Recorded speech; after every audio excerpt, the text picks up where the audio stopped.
When the executive helicopter lost hydraulic pressure over the water, the pilot was hurt, the storm was closing, and the cabin behind me came apart in noise and panic. I was the man in the scuffed technical jacket, the single father they had called a hired wrench 3 hours earlier, and I climbed into the left seat and put my hands on the controls. Nobody in that aircraft believed I knew what I was doing. Nobody believed a maintenance specialist could hold a dying machine in the air. But when I set that helicopter down on a Marine Corps airfield, something stranger happened. The Marines on that flight line looked at my face, stopped moving, and went completely silent. If you want to know why those Marines recognized me, subscribe to the channel and stay for the reversal that left Preston Wexford with nothing to say. 3 hours before all of that, I parked my pickup at the far edge of the private pad that Carrington Aeronautical Systems kept outside Charleston, and I carried my tool case across the asphalt while the morning heat came up off the ground in slow waves. The case was old, scratched along one corner where it had ridden in truck beds for 11 years, and I had stopped caring how it looked a long time ago. I was there as an avionics specialist for a small contractor, sent to run a pre-flight systems check on an aircraft that belonged to people who would never learn my name. That was fine with me. My daughter Maren had a spelling test that afternoon, and I had promised her I would be home in time to hear her practice the hard ones. That promise was the only thing on my mind when I walked onto that pad. The contrast on that ramp was so complete it was almost theater. Evelyn Carrington arrived in a black sedan with 2 operations managers walking half a step behind her, and everything about her said that her time was measured in units the rest of us could not afford. She was 43 years old, chief executive of a company valued in the billions, and she moved like a woman whose calendar had been argued over by 6 people before breakfast. Preston Wexford came out of the second car in a suit that had been cut for his exact shoulders, and the ground staff swarmed him the way people swarm someone who signs things. Then there was me, in a work jacket with a torn cuff, holding a case with a bad hinge. Preston looked at me for 1 full second and filed me somewhere below the fuel truck. I did not resent it, because most people read a man in the first 3 seconds and spend the rest of the conversation defending that first impression. What I cared about was the diagnostic terminal, so I plugged in, pulled the log history, and walked backward through the aircraft's electronic memory the way I had done 1,000 times. Buried in a maintenance cycle from 9 days earlier was a hydraulic pressure caution that had appeared, held for a moment, and cleared itself with no corrective action recorded. That kind of warning does not comfort me, because a fault that goes away on its own has not gone anywhere at all. I ran the log forward and found the same event twice more. Once 6 days back and once the previous evening during a ground run. Each time it lasted a few seconds. Each time the system returned to normal and nobody wrote a word about it, because a fault that clears itself leaves no scar for anyone in a hurry to notice. I know what an intermittent hydraulic caution usually means, and it almost never means the sensor is lying. It usually means a line, a seal, or a fitting is failing slowly, giving you polite little warnings until the day it stops being polite. I unplugged the terminal, wrote a grounding recommendation, and went looking for someone with the authority to stop a flight. Preston Wexford was standing near the aircraft nose with a phone against his ear, and he ended the call when he saw me coming, which I took as a small courtesy until he opened his mouth. I told him what I had found plainly without dressing it up. I said the aircraft had logged 3 intermittent hydraulic pressure cautions in 9 days, that the pattern suggested a developing leak rather than a sensor fault, and that I recommended grounding the aircraft for a full inspection of the hydraulic lines. I said it would take 4 hours if the parts were on hand. He listened to about half of it before his jaw set in a way I had seen on a lot of men who confuse patience with weakness. He asked me whether the panel showed a caution right then. I said it did not.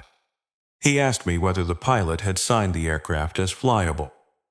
I said the pilot had. Then he gave me the sentence that I would remember for the rest of that day and probably the rest of my life. He said, "The computer says green, the pilot says it flies." What else do you want, exactly? There was a small crowd of ground staff within earshot, and I understood that some part of this was performance, a demonstration of who counted and who did not. I did not argue with him. Arguing with a man like that just gives him more surface to push against, and I had learned in another life that the only thing worth doing in that moment is stating the fact and letting it sit. So I said the only true thing I had.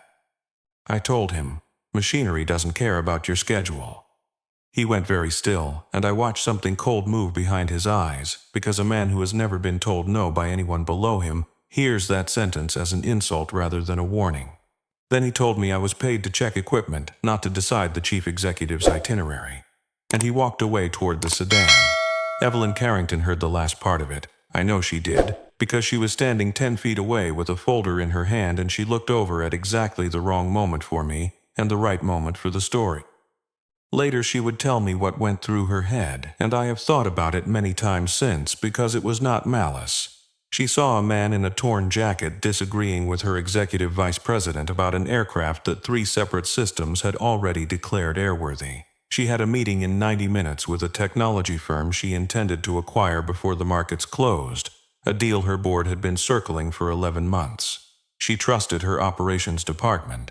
She trusted Preston, and she made the ordinary choice that people in tall buildings make every day. She trusted the structure instead of the man closest to the metal. I filed my report anyway, because that is what you do when nobody listens. I logged into the maintenance terminal at 17 minutes past 10 in the morning and submitted a formal grounding recommendation with the 3 caution events attached, time-stamped, and flagged as inspection required. I did it knowing it would probably sit in a queue until Monday. Then I packed my case and walked back toward my truck while the ground crew rolled the aircraft out and the pilot started his own walk-around. I remember the sky to the southeast had that flat white look that means the air is not finished with you yet. I remember thinking about Marin's spelling list and the word she kept missing, which was necessary, with 1 letter and 2 of another that she could never keep straight. The pilot brought the rotor system up while I was still on the pad, and I stopped to watch the way I always do, because a rotor coming to speed is one of the few things in this world that still makes me feel something clean. The diagnostic tablet was in my hand. I had not shut it down, and as the hydraulic pumps loaded, I watched the pressure caution flash on the screen for exactly 2 seconds, and then vanish the way it had 3 times before, quiet as a hand slipping out of a pocket. 2 seconds. Nobody in the aircraft saw it. Nobody on the ramp saw it. I stood there in the rotor wash with a bad feeling settling into my chest like cold water, and then someone called my name across the pad. It was one of the operations managers, jogging, holding up a hand. Evelyn wanted a technical specialist on board to present the system's data at the destination, because the firm she was acquiring had raised questions about integration reliability, and she wanted somebody who could answer them from actual knowledge rather than from a prepared deck. The manager asked Preston who should go. Preston, standing right there, looked at me with the expression of a man handing a shovel to someone he has just insulted, and said my name. So the same person he had dismissed as a hired wrench 10 minutes earlier was suddenly boarding a helicopter with the chief executive of a billion-dollar company, carrying a tool case he would not need and a warning nobody wanted. The pilot's name was Dylan Beckett, a civilian with maybe 9,000 hours and a calm, unhurried way of moving that I liked immediately. He was in his 50s, gray at the temples, and he did the kind of walk-around that told me he had been doing this long enough to have been scared at least once. He nodded at me as I climbed in, glanced at the case, and made a joke about bringing my own parts. I sat in the rear-facing seat closest to the cockpit, and while the others were still settling, I did the thing I have never been able to stop doing. My eyes went to the collective, then the pedals, then across the instrument panel in the same sequence I had used 10,000 times, left to right, top to bottom, and my hand found the seat rail the way you check a door frame in a dark house. Dylan caught it. Pilots always catch it. He turned his head slightly and asked whether I had ever flown helicopters, and there was real curiosity in it, not challenge. 2 words came out of me before I decided to say them. Long time. He waited for more, the way people do, and when nothing else came, he nodded once and went back to his checklist, and that was the end of it. That was the first crack in the wall I had spent 7 years building, and I did not even notice it opening. Behind me, Preston was already talking about the acquisition timeline, loud enough that it was clearly meant to be overheard. We lifted off into that flat white sky and turned southwest along the coast, and for the first 20 minutes it was an ordinary flight with ordinary people saying ordinary things. Preston filled the cabin with a monologue about ambition, aimed at nobody and at me specifically, about how the difference between people who rise and people who plateau is nothing but appetite. He said some men reach 40 and simply decide that comfort is enough, and he said it while looking at a fixed 0.6 inches to the left of my head. I have been condescended to by professionals, and Preston was at best an enthusiastic amateur. I let it go past me. Evelyn, to her credit, looked faintly embarrassed by it. She asked me a question then, and I think she meant it kindly, though it landed on the same nerve. She asked why a man with my depth of systems knowledge had never moved into management, why I was still crawling into equipment bays at 40 when I clearly understood the aircraft better than the people who bought them. I thought about the honest answer, which involved a hospital hallway, a folded flag, and a 5-year-old girl who would not sleep unless the hall light was on. What I said instead was simple. Some things matter more than a title. Evelyn looked at me for a moment longer than she needed to, and I could see her filing the answer somewhere she would come back to later. Then I felt it through the floor, a vibration that did not belong, low and rhythmic, coming up through the seat frame into the base of my spine, and it was not the rotor and it was not the transmission. It was the feel of a system working harder than it should to do a job it had done easily an hour before. I leaned forward until I could see the instrument panel between the seats, and I found the hydraulic pressure indication. The needle was not steady.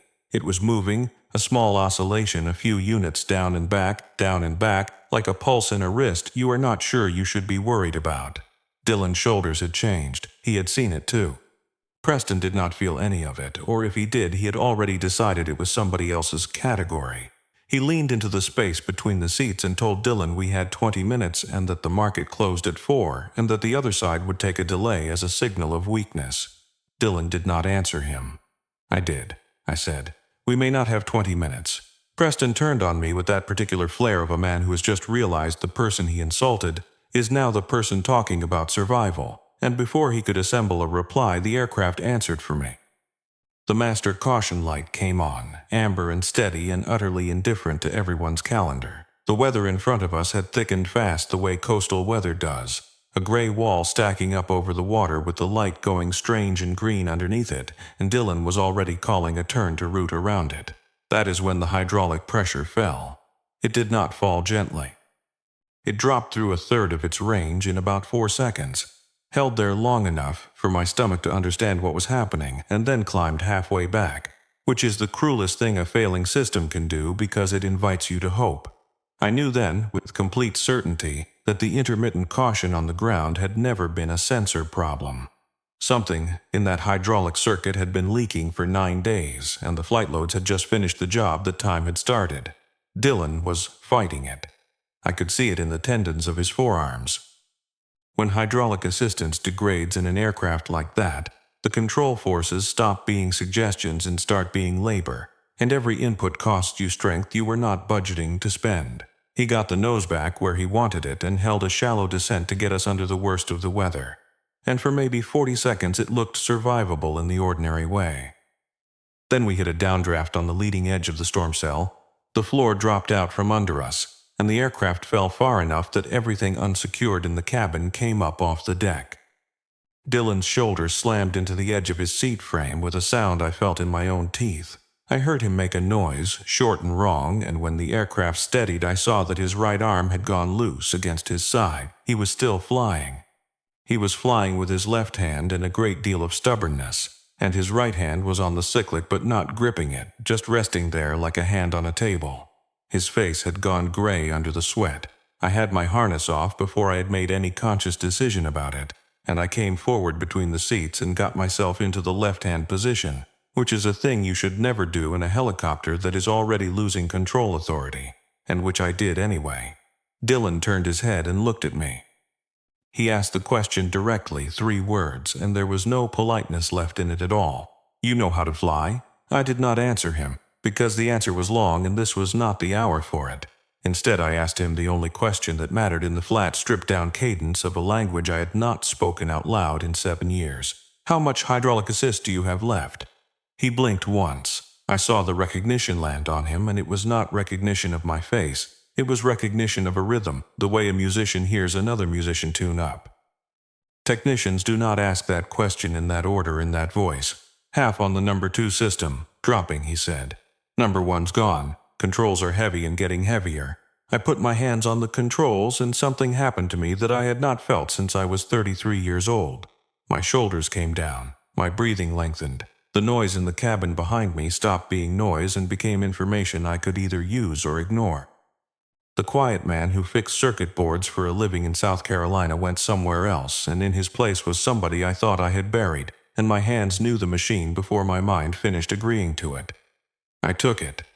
"I have the aircraft," I said, and I heard my own voice come back to me from a long way away. The first thing I did was nothing. That is the part nobody understands about a machine that is coming apart around you. Every instinct in a frightened body says do something large and do it now, and every large, fast input you make in a degraded helicopter spends control authority you cannot get back. So I held what I had, let the aircraft tell me what it wanted to do, and learned it in the only classroom available. It wanted to roll slightly right. It resisted left pedal. It had a delay of nearly a full second between what I asked and what it delivered, which meant I had to fly the aircraft I would have in 1 second rather than the one I had at that instant. I set a shallow descent, brought the speed back into the band where the machine was easiest to hold, and stopped asking it for anything clever. Then I started giving orders because in an emergency, people who have something to do are people who are not screaming. I told Dylan to stay in his seat, keep his harness locked, and read me pressures and altitude every 15 seconds. Nothing else, no advice, no opinions on my flying. I told Evelyn to secure everything loose in the cabin, get the papers and the cases under the seats or behind the netting, and then get her harness as tight as it would go and put her feet flat on the floor. I told Preston to do the same and to stop talking.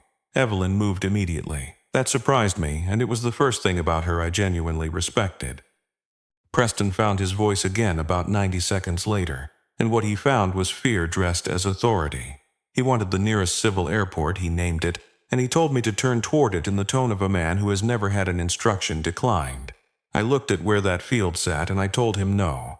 The approach ran over 11 miles of dense urban ground, and I had an aircraft with one hydraulic system dead, a second one bleeding, and a control response that was degrading fast enough that I could measure it between one input and the next.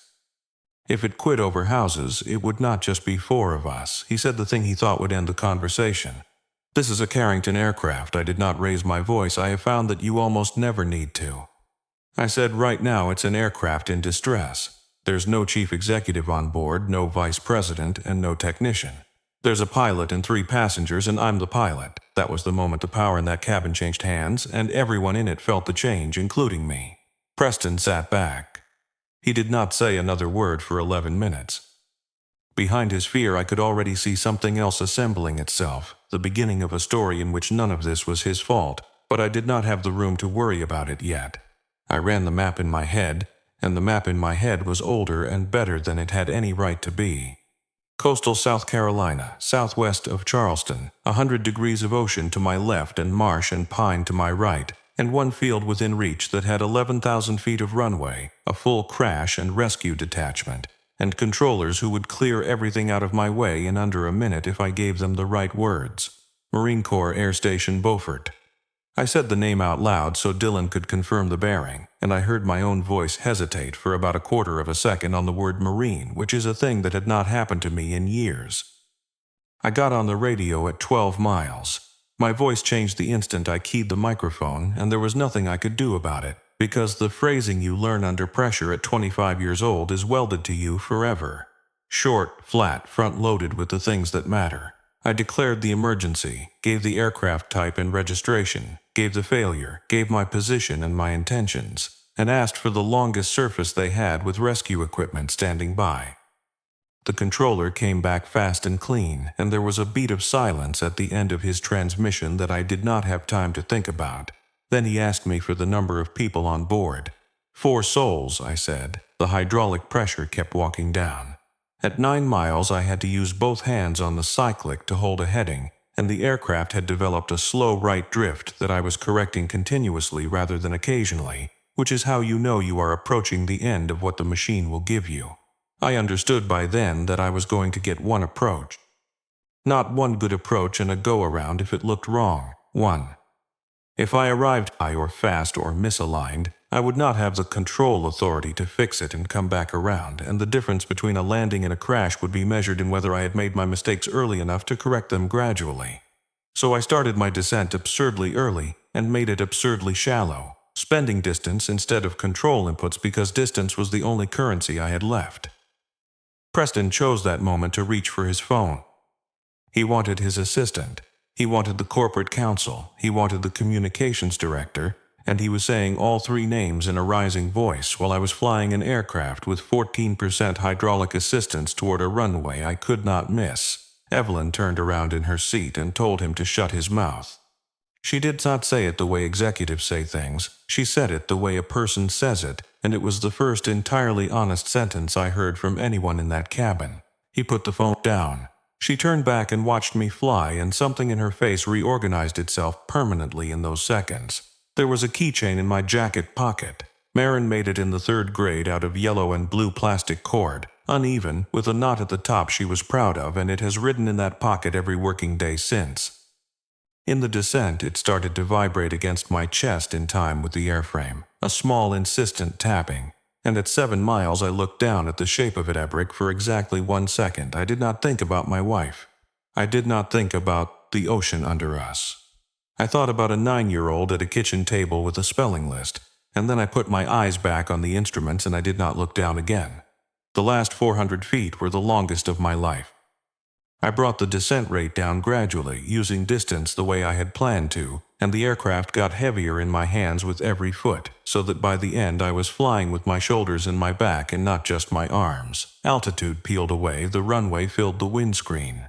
Nobody in that cabin made a sound, and the only thing left in the world was the rotor and the wind, and the numbers Dylan was reading in a voice that had gone very quiet. I did not attempt a hover. A hover would have killed us. I flew it onto the surface with a little forward speed, the way you do when the machine can no longer promise you anything, and I let the skids find the concrete. They found it hard. The aircraft settled, skidded forward maybe 40 feet with a long scraping shriek, yawed about 15 degrees to the left, and stopped. Nothing exploded, nothing burned. There was no fire and no blood and no cinematic wreckage, just a helicopter sitting slightly crooked on a runway with its rotor winding down and 4 people inside it breathing. I went through the shutdown by muscle memory. Fuel, switches, battery, and then the rotor noise dropped away into that enormous silence that follows, and I heard Evelyn Carrington exhale like a person surfacing from deep water. She said, very quietly, that she did not believe it. I do not think she meant the landing. I think she meant being alive. Preston had his harness off before the blade stopped. He was out the cabin door and moving away from the aircraft at a pace just short of running, and he did not look back at any of us, and I noticed that, and so did Evelyn. I stayed in my seat. Dylan's shoulder was clearly dislocated or close to it, and he had gone the color of ash, so I got out of the left seat, got his harness released, told him not to move his arm, and waved the medical crew forward through the door. He grabbed my sleeve with his good hand as they came up the steps and said, "Who are you?" I said, "I'm the avionics guy." He laughed and it turned into something else halfway through. I climbed down onto the runway with my legs shaking underneath me the way they always do after. And that is when the second half of the day started. A Marine in a flight line vest was standing about 15 feet from the nose, with a headset in his hand, part of the crew that had come out to secure the aircraft, and he was looking at me the way you look at a word you cannot quite read. I was walking past him. He was still looking, and then his hand opened and the headset hit the concrete and he did not bend down to pick it up. His name was Caleb Voss. He had been a corporal the last time I saw him, in a hangar in a place neither of us likes to name, and he was a gunnery sergeant now with 11 years of additional weather on his face, and he had been a crew chief in my unit for 2.5 years. He said it like a question with the bottom falling out of it. Major Hale. I stopped walking. Everything in me wanted to say he had the wrong man, because I had said versions of that sentence for 7 years to people at hardware stores and school events who half recognized something, and it had always worked. It did not work on Caleb Voss because Caleb Voss had strapped me into aircraft. Before I could answer him, another voice came from my left, and this one did not have any question in it at all. Colonel Elias Boone had come out of the operations building with the group that responds when somebody declares an emergency, and he had crossed maybe half the distance to the aircraft when he saw my face and stopped walking mid-stride. I had flown with Boone when he was a captain. He was heavier now, and grayer, and had a colonel's eagles on his collar, and he stood in the middle of that flight line and stared at me while everyone around him noticed that their colonel had stopped moving. Then he said my full rank and name out loud the way you say something to make it real. Major Rowan Hale, here is what I have to explain, because otherwise it sounds like a story that flatters me. Most of the Marines out there did not know me. They were 22 years old and I had been gone for 7 years and my face meant nothing to them. But two things happened at once. A gunnery sergeant dropped his headset and a colonel stopped dead. And when those two people react that way to a civilian in a torn work jacket, everyone on a flight line looks up. And then somebody said the name to somebody else. And among the older crews there was a second recognition, the slower kind, because that name is attached to a training accident many years ago in which an aircraft lost most of its hydraulics and got put on the ground with everyone alive. That event became a case study. They still teach it. Boone came the rest of the way and put his hand out. He was smiling, but there was something else underneath it, some complicated thing about time passing. I never thought I'd see the day you'd bring somebody else's broken helicopter down onto my ramp. I took his hand and I told him the truth, which was, I didn't plan on coming back like this. Behind me I could hear Evelyn Carrington being helped down out of the cabin, and I knew without turning around that she had heard the rank, the name, and every word after it. Preston Wexford had heard it too. He was standing about 30 feet away with his phone in his hand and his face the color of wet paper. And the man he had called a hired wrench 4 hours earlier had just been addressed by a Marine colonel as Major. That was not the end of it. Caleb Voss had walked over to the aircraft while we talked and he was doing what crew chiefs do, which is look under things. He came back wiping his fingers on a rag, and he was not looking at me the way people look at a legend. He was looking at me the way one working man looks at another when he has just seen the arithmetic. He said, "You lost hydraulics again?" I said, "Most of it. Number 1 gone, number 2 down to about 14% on short final." He looked at the helicopter for a long moment. Then he looked back at me. He said, "And you put it down in one piece." Nobody answered him. That second silence was heavier than the first, because the first one had been about a name and this one was about the machine sitting behind us with its skids scraped and its passengers alive. Every person on that line who understood aircraft was doing the same calculation Caleb had just done. And the answer kept coming out the same way. Evelyn stood at the edge of it with her jacket in her hand and her hair pulled loose by the rotor wash, and she was not looking at the helicopter at all.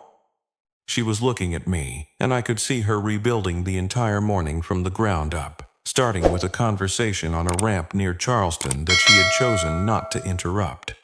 Preston Wexford is not a stupid man. That was always the problem with him. He had roughly 4 minutes standing on that runway to understand that there was going to be an investigation, that an investigation would go looking for the cause of the hydraulic failure, and that the cause would lead directly to a technician's warning that he had personally overruled in front of witnesses. He understood that the story now had a hero in it, and that heroes make the people who ignored them look exactly like what they are. So he did the thing that men in his position have done for as long as there have been positions. He got out in front of it, and he did it loudly. And he did it in a place where he thought volume would still work. He walked over to where Evelyn was standing with Colonel Boone and 2 base personnel, and he started talking before he arrived. He said that he wanted it noted, formally, that a contract employee with no authorization had left his seat during flight, entered the cockpit, and assumed control of a Carrington aircraft. He said that this employee had concealed a piloting background from the company, that no one on board had been able to verify his qualifications or currency, and that it was entirely possible his intervention had worsened an already serious situation. He said it with real conviction, even managed a note of regret, as though it pained him to raise it. I did not defend myself. I have never once in my life won an argument by being the loudest man in it, and besides, I could see the only door in the room and it was not made of words. I waited until he finished, and then I asked him a question in front of all of them, quietly. "Do you remember what I said to you before we took off?" He turned toward me with the confidence of a man who has already decided what the record says. He told them I had mentioned some minor sensor caution of no consequence, that the aircraft had been signed off by maintenance, cleared by the pilot, and showed green on every panel, and that no reasonable person would have grounded a flight over it. So I looked at Evelyn Carrington, and I gave her the only thing I had. I said, "I filed a formal grounding recommendation at 10:17 this morning. 3 intermittent hydraulic pressure cautions over 9 days, attached, time-stamped, flagged inspection required." The runway got very quiet. Evelyn turned her head toward Preston and did not say anything at all, which was somehow worse than if she had. And Preston, who had come too far to stop, said the sentence that finished him, although he would not know it for another 2 hours. He said that no such report existed, that he had reviewed the maintenance queue himself, and that if I had submitted anything of the kind, it would be in the system. Except that I install and maintain those diagnostic systems for a living, and he does not. So I told him something he did not know about his own company's equipment. Every maintenance terminal on that contract synchronizes a redundant copy of each submitted report to the manufacturer's server, off-site, outside Carrington's network, on a rolling schedule, because the manufacturer needs fleet-wide fault data for warranty and reliability tracking. Nobody at Carrington can edit that copy. Most people at Carrington do not know it exists. I also told them that the caution events themselves were still recorded in the aircraft's own memory, sitting 40 feet behind us with its skids on the concrete. Colonel Boone had been listening to all of this with his arms folded, and he stepped in at exactly the right moment. He said that an aircraft in distress had landed on his installation, that the site was now his responsibility until the civil authorities took it, and that the aircraft was not to be entered, powered, downloaded, or approached by anyone from Carrington Aeronautical Systems until the investigators arrived. He said it in a completely flat voice, and then he detailed 2 Marines to stand at the aircraft. That was the moment Preston Wexford stopped having options. He could not touch the helicopter, he could not reach the manufacturer's server, and he was standing on federal property surrounded by people who write everything down. Evelyn turned to him then. She had gone somewhere very cold, and I watched a woman who runs 11,000 employees make a decision in real time. She said, "Preston, if that report doesn't exist, you have nothing to worry about." She let that sit for a second. Then she said the rest of it. "And if it does exist, then you don't need to worry about who Rowan Hale used to be. You need to worry about what you did this morning." It took the technical team about 2 hours to confirm the first half of it. The aircraft's onboard maintenance memory had recorded hydraulic pressure anomalies on 3 separate occasions over 9 days, including one during the ground run the previous evening and one lasting 2 seconds during rotor engagement on the morning of the flight. The physical inspection found a failed fitting on a hydraulic line with witness marks indicating a slow weep that had been developing for a considerable time. In other words, the aircraft had been telling anyone who cared to look that it was going to do exactly what it did, and it had been saying so for more than a week. It had said it one last time for 2 seconds while I stood on the ramp and watched. The second half took Evelyn's internal counsel about the same amount of time, and it was worse for Preston than the aircraft was. The manufacturer's server had my report exactly where I said it would be, submitted at 10:17 in the morning, flagged inspection required, with the 3 caution events attached. It had been routed automatically to 2 addresses, one of which was Preston Wexford's. 11 minutes later, at 10:28, he had replied. The reply was 4 words long, and by that evening those 4 words had been read aloud in a conference room in Charleston by a lawyer who did not enjoy reading them. "Proceed. Executive schedule takes priority." Then his assistant at 10:31 had changed the report status in the maintenance system from inspection required to operational review pending. That is not deletion. It does not look like anything at all in a log. But an inspection required flag places an automatic hold on the aircraft's dispatch authorization, and an operational review pending flag does not. And so with 3 keystrokes, the only mechanism that would have kept that helicopter on the ground was quietly switched off. The assistant, interviewed later, said she had been told it was a scheduling correction. I believe her. That is how these things actually happen in offices, by people who are not thinking about hydraulic fittings at all. He tried one last argument in that conference room, and it was the argument such men always reach for. He said that thousands of aircraft fly every single day with minor technical cautions logged against them, that if every intermittent indication grounded a fleet, nothing would ever leave the ground, and that hindsight makes prudence out of what was, at the time, a routine operational judgment. It is not even a bad argument in the abstract. Evelyn Carrington let him finish it completely. Then she asked him one question, and I have thought about the economy of it many times since.